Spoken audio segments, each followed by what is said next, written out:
welcome back to my channel. Today I will continue working on my LS3 swap.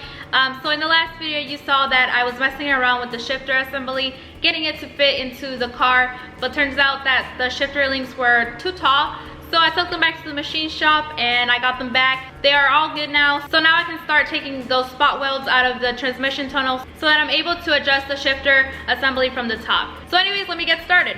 Oh, before I do want to give out my Instagram and YouTube shout out. I know I got comments on my last video because I didn't do it. So today I am. Okay, so I'm back. My Instagram shout out goes out to junior_E46 and my YouTube shout out goes out to Titanium E46 Forever. Thank you for commenting. If you want a shout out, make sure to follow me on Instagram or comment down below.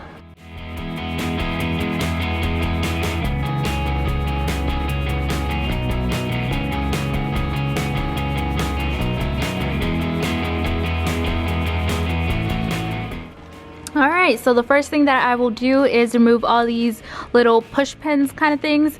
Remove it so that I can remove this foam piece so that I'm able to access the spot welds.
So I thought I could get away with just taking off the push pins from here, but turns out that I might have to take it all from up here as well. But right now I'm gonna go put on a hoodie so nothing falls on my head and some goggles or something, and I'll be right back. Alright, I am back and safe.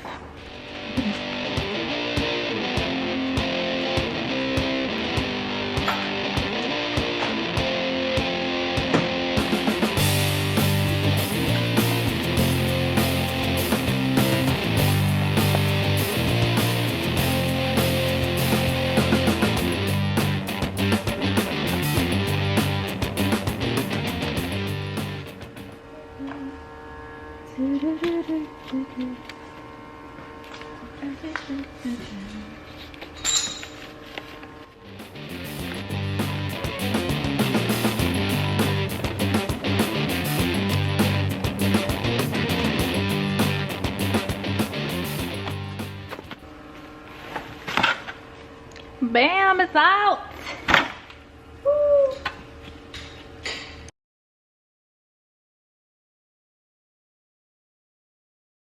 Alright, let's get a closer look.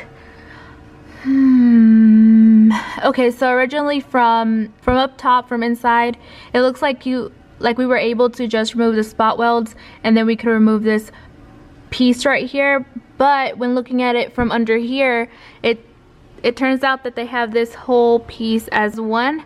The only way we could do it now is to cut it. Removing the spot welds won't work. So as we can see up here, we could see this outline here. So we want to cut along this line all the way up here so that we have enough room to adjust the rods or anything that needs to be adjusted with the shifter assembly once the transmission is in. And then later on, when we have that situated, we can figure out a system to keep water from coming inside the car. But yeah, that's our plan right now. We're about to cut it.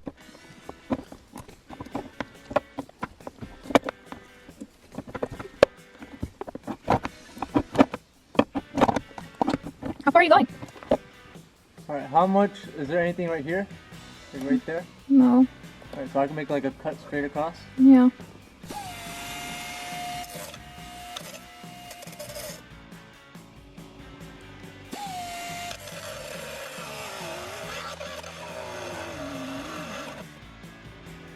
Wow, I'm really doing it.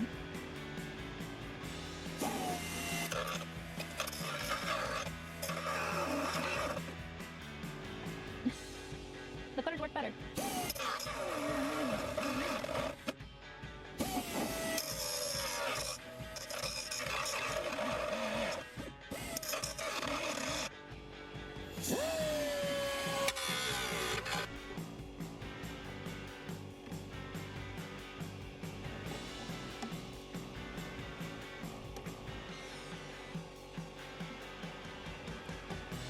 So we're trying not to cut the whole metal off, but rather have it folded up so that we can have something to attach the mounting plate to. You'll see what we're talking about later on, but we're just making these cuts so that we're able to fold it up. And as you saw, the scissors actually worked a lot better.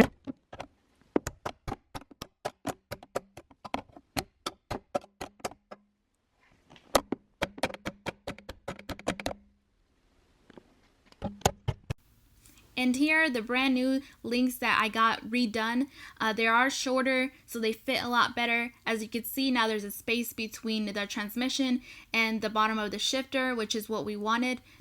So now it's time to try it on the car and see if everything fits properly.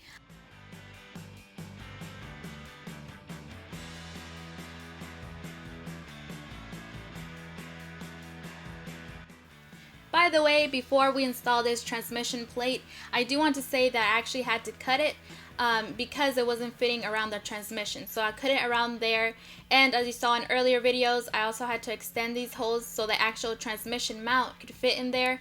So just to let you guys know, if you are doing this, the transmission I am installing is a Tramic 6060.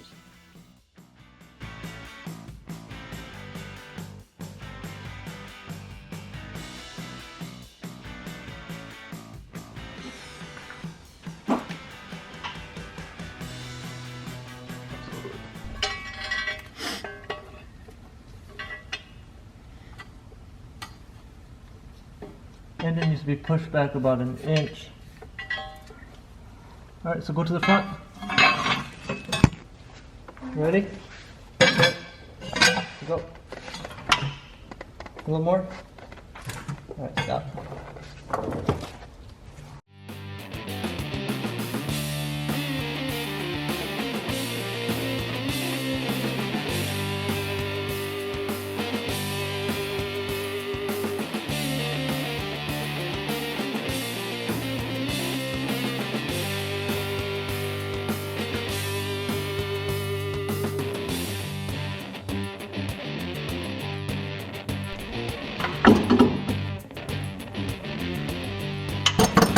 Oh. We do have to make some sort of plate that goes across these two holes to give it more strength.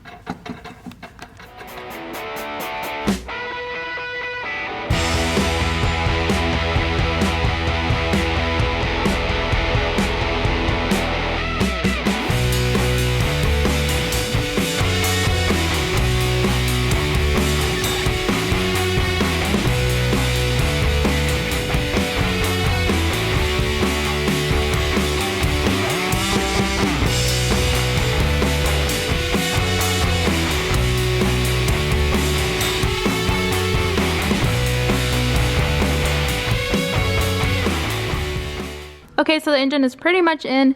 We finally got the transmission mount to fit alright. As you can see, we do need to make this hole bigger so the bolt could fit through it. Also, we have to still mess around with with the hole where the shifter assembly goes into. As you can see, it's not sitting properly, but that's an easy fix now.